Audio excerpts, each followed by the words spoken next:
Hello, it's Scott Manley here with episode 24 of Xenonauts, and we are continuing to defend the Earth against the alien incursion, and to do so we are expanding our network of bases. In Australia, we expand the base to include 3 hangars, so at least we'll be able to deploy a squadron of fighters out of there. We'll still be able to send reinforcements over from China if necessary.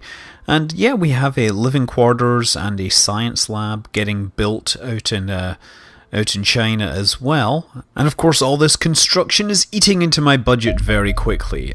And my strategic advisor has the Strike Cruiser here. The Strike Cruiser is a large ground attack vessel. Though clearly a derivative of the standard cruiser UFO, it fulfills one role more akin to that of the bomber. Despite its vast size, we believe the Strike Cruiser is still a single-seat craft. The pilot interred somewhere in the forward area of the saucer. All non-essential systems have been stripped away and replaced with extra firepower, the biggest addition being the 2 enormous railguns mounted on the front of the craft.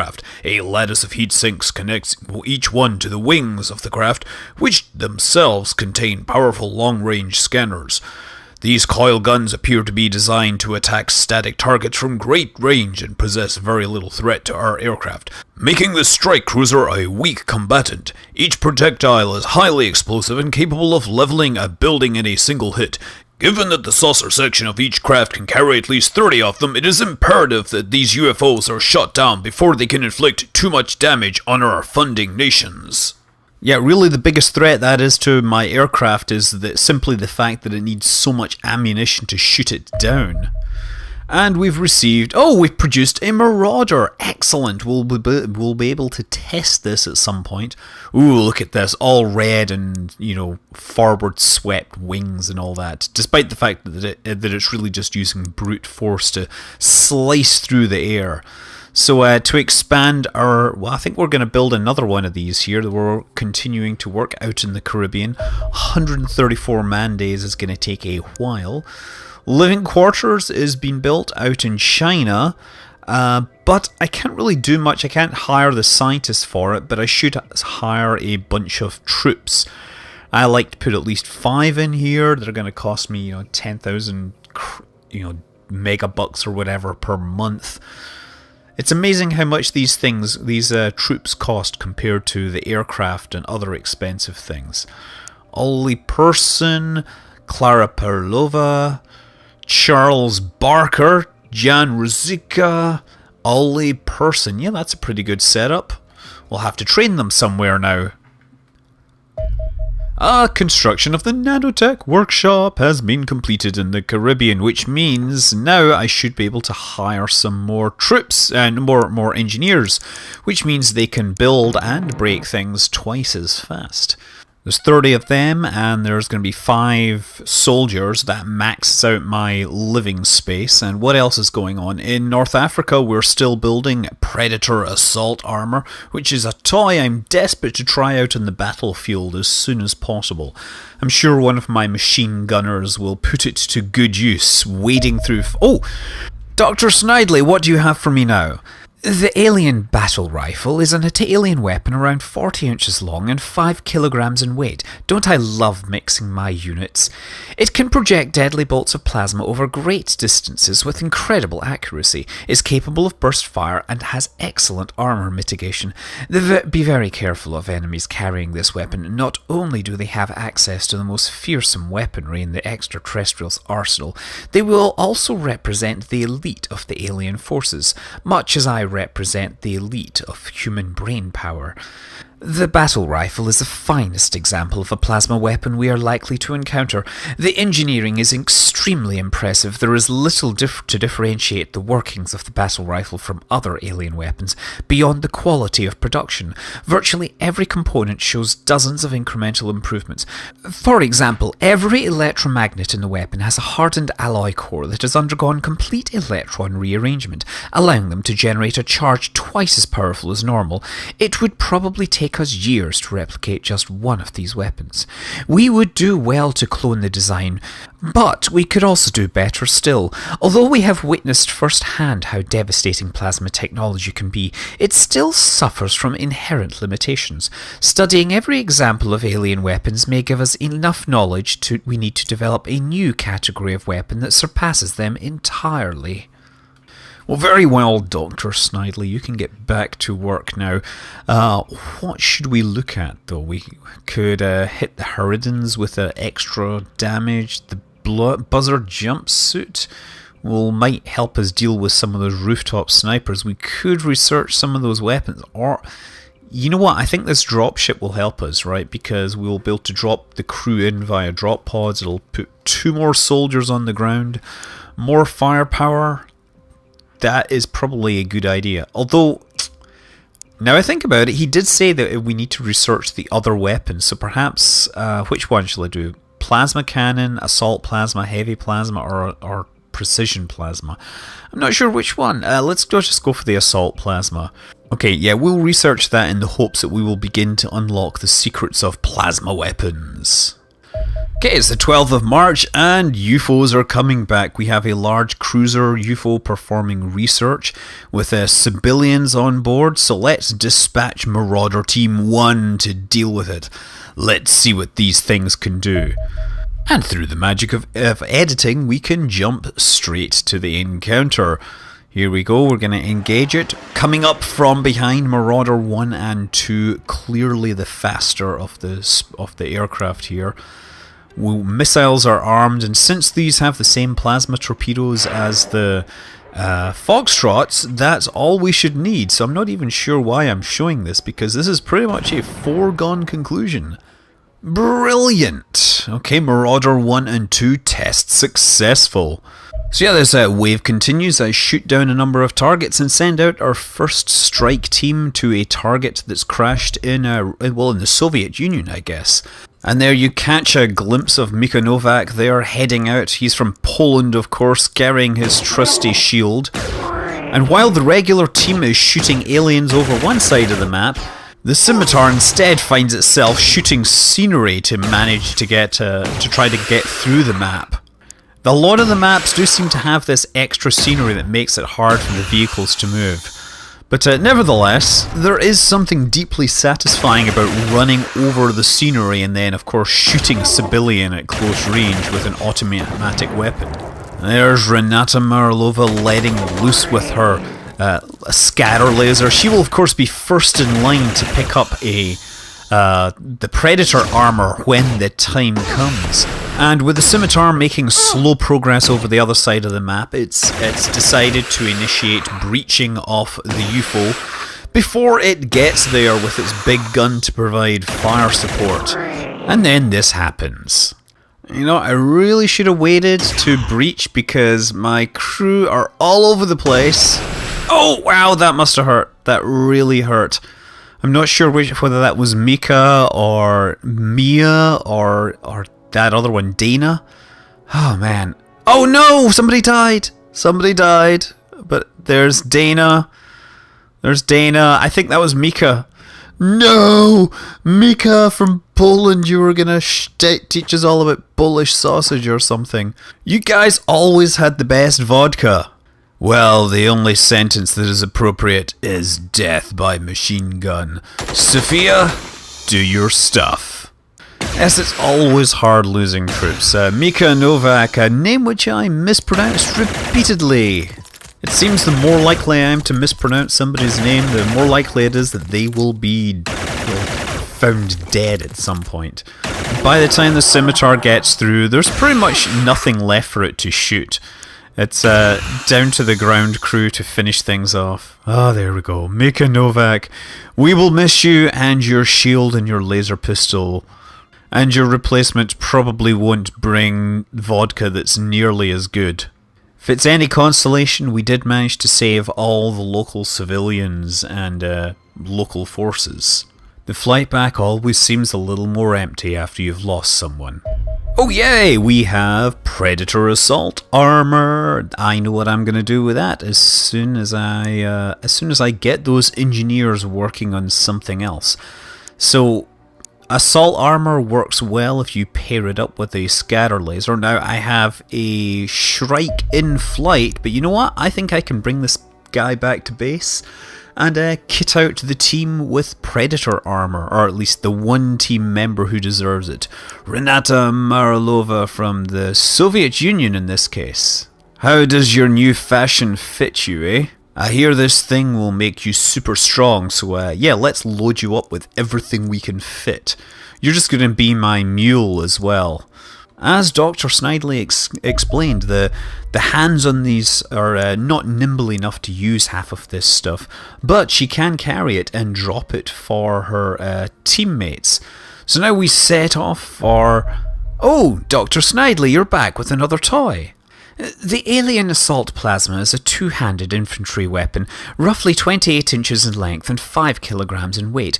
Though it employs different method of operation, it acts much like a shotgun. In effect, it spits multiple pellets of deadly plasma at the target. These pellets are, of course, nothing of the sort. Each is an individual bolt of plasma from one of the weapon's 3 entirely separate barrels. The device employs a particularly large generator array which allows all 3 of the barrels to simultaneously discharge a bolt of plasma that is almost as powerful as the bolt fired by the alien plasma rifle. This makes the weapon highly dangerous at short range. If all 3 shots strike the same target, it is unlikely to survive the experience. Thankfully, this weapon is inaccurate, has mediocre armor penetration and a very limited range. It does not appear to utilize the standard graviton emitter seen on other alien weapons at all. Tackle enemies wielding this weapon at a distance. It relies on proximity rather than precision. So, yeah, time for the assault boat. I thought that would have unlocked some plasma weapons or something. I'm kind of disappointed. Maybe I need to know about anti-gravity to know about the graviton generator. I don't know, but people will probably make comments that I won't be able to act on for, weeks, simply because I recorded this an eternity ago. Anyway, time for some field testing of the Predator. At least we'll field test that once we've made sure that the targets are in the position. Nobody there, nobody there. And there's a lot of running around. And we see Androns. Well, we kind of knew they were here. Sending Sophia in that direction. Luna down here. We've got a lot of heavy weapons in this mission. That's really the mode we're going for. So the more people I can train with heavy weapons, the better. So now we've located a target, we send Renata in her powered armor over past that target. Nothing, not enough time units to fire at just yet. The scimitar won't be able to get around that corner and fire. But, oh, that Andron is really laying into that wall. I never did like that wall. I'm guessing that since the Andron doesn't use cover, he has no qualms about shooting it. Oh, what a brilliant test for the suit. First shot, first kill. Renata Marlova in her Predator armor, doing the business. I mean, one of the really big upsides of this is that it means that she has more time units to spare to like reload and things like that. So she can walk a lot further before she actually needs to fire. Okay, 2 more of those over this way. We'll need to move up some support, although perhaps they will be obliterated by the time that any support gets there. Who knows? Mia Bakken tries the pistol, yes, and only gets 1 hit in. But just wait if she gets close, she's going to be brutally efficient with her weapon. And laser shotgun, Willie Morgan, yes. See Mia and Willie working as a team. I think they've got some sort of affair going on, I think they're close to each other because they like getting close to the hostiles and then shooting them in the head. I mean, what more does a couple need in common than a shared love of, well, closeness and killing? Although, once again, yeah, Androns, not technically alive, are they? But that's 1 down with the electroshock, and the second one is down by the scatter laser. Renata gets 2nd kill this mission. Things are looking pretty well. Although you'll notice the suit isn't nearly as good at looking as other systems because it only has a 45-degree view cone. Meanwhile, Team 2 is heading around the other side of the map with the tank, of course, in support. Luna Kier doesn't have one of those fancy automatic lasers, but she does have a good old-fashioned fully automatic machine gun, which she will no doubt put to great use. And we have a Harridan out this way. Okay, Arthur Martin, bring your best shot. I said bring your best shot. What the heck? Okay, we're moving Carol Wilson up, and there's another Andron over there. I tell you what, there's a lot of hostiles on the ground right now, although they are dropping very quickly. Willie has enough time units to squeeze off a shot, but yeah, it's not that accurate at this range, so he runs around behind cover. Oh, wow, yes, that thing has a big heavy weapon that could probably do some serious damage. Ow, ow, ow. And the Harridan shooting me as well. Okay, well, let's try some of those grenades on the Harridan. I figure the suit's electronics are pretty susceptible to these, but no, apparently not. No, we're just going to have to shoot him the old-fashioned way. Renata can't be bothered walking all over there, and so decides to shoot through the hedge instead. Carol Wilson, another nice shot there, staying under cover though. And Willie Morgan, shooting from a distance, missing too. Ah, finally, second shot gets off and Harridan goes down. So we know there's a hostile here, we just need to sight him, and there he is. Okay, Luna, come around that corner. Oh, you still did not kill that. That's unfortunate. Well, let's bring up the big guns on wheels, because that's what these things really are. They're armoured guns on wheels. That's all that really matters. Meanwhile, these things just keep coming. This one just came around the corner and decided to shoot. Oh, wow, and somebody shot me from halfway across the map. No doubt another Harridan, because that's the kind of... that's their tactic, is shooting you from halfway across the map. So let's try from here. Shotgun, and is down. Unfortunately, Willie Morgan has only one spare laser battery. Ah, there we go. There's a Harridan. So if I run over here, should at least be able to get into cover and heal myself just a little. I'm sure these injured wish they were testing out this Predator armor, because clearly it's a lot tougher than anything they already have at this time. Willie Morgan reloading his laser carbine, which isn't really a carbine so much that it is a scatter laser. I don't know who came up with these names. They don't know very much about guns, do they? A carbine is usually a reference to a short version of like an automatic rifle. Generally the advantage is that because it's shorter it's easier to maneuver in smaller spaces, but the downside is shorter barrel means lower muzzle velocity. And I guess that Predator armor isn't quite as tough as we expected. Never mind, 'tis but a scratch. The B team is going to head around this way and deal with that Harridan that's sitting on the other side of this fence. There's nothing we can really do without shooting down. But the tank can just get to about there and deliver lasers in abundance. At that range, there's not much that can repel the firepower of a scimitar tank, thankfully. Rest of the team is going to make a quick search around this side of the map to make sure there's no hostiles in location. Renata dropping off a laser battery for Willie Morgan to use just in case. Keep one in reserve, but she's been damaged, so Arthur Martin is the one who's going to play field medic to make sure that she stays in one piece. The armor's fine, but apparently the lasers are somehow penetrating it, which is not good if you've got armor that lets bullets through. I'm not really sure if it qualifies as armor. It looks like the scimitar's going to have to shoot its way through a wall to get on the scene. This is one way in which the scatter laser version of the scimitar is much more, or the default version is much better, because it basically lets you blow big holes with a single shot rather than having to spend 3 or 4 shots tearing down a wall piece by piece. Anyway, we quickly move up our team to initiate UFO breaching. We're ready to go through the wings first, and Renata is going to move right up close to the door just in case any hostiles appear there. And should extra support be required in the wings, she'll be close enough to be able to run in and deliver death in spades. Okay, Mia, do your laser at close range. Oh no, you lost your shield. Okay, Arthur, you do the laser. Brilliant. You know, I think Arthur might like Mia as well. He's obviously trying to copy Willie's moves to demonstrate his commitment to the mission. Well, there we go. The wall is down and the scimitar can begin to move into position. Except that I've moved that through and foolishly managed to block off the entrance. And there's nobody in the main room but Willie Morgan. Oh, Willie Morgan. Come on, Willie. Uh-oh. Okay, that's still alive. Carol? Yes, thank you. That whole running up and shotgunning them at close range doesn't seem quite as reliable as it once was. I'm wondering if there's a non-explosive version of the plasma rifle, because I see a lot of exploding. Oh, wow, there's an alien there. Not good. And Renata is down to 2 hit points. That was not a good move. Okay, so we open the door, and she's able to deliver the lasers in revenge.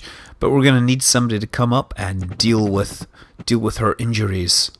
Man, that thing only took 2 hits. I don't know if I like this. I want my money back.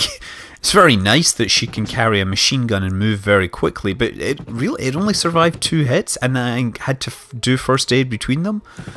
That doesn't seem that much better than what we had, to be honest.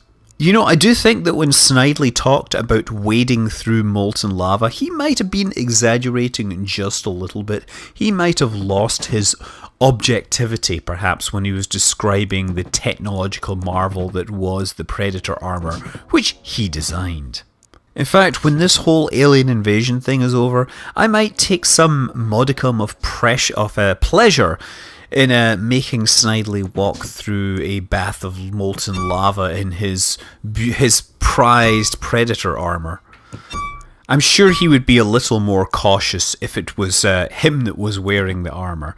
Anyway, speaking of caution, I was teleporting my people up and down until I accidentally forgot and left one of them upstairs. At which point, pretty much, Mia had to do her thing. She lost her shield, but Luna Kier comes along with a machine gun, doing things medieval style with lead and metal and... Oh, hey! Petra Winkler finds a target right there. And Sophia...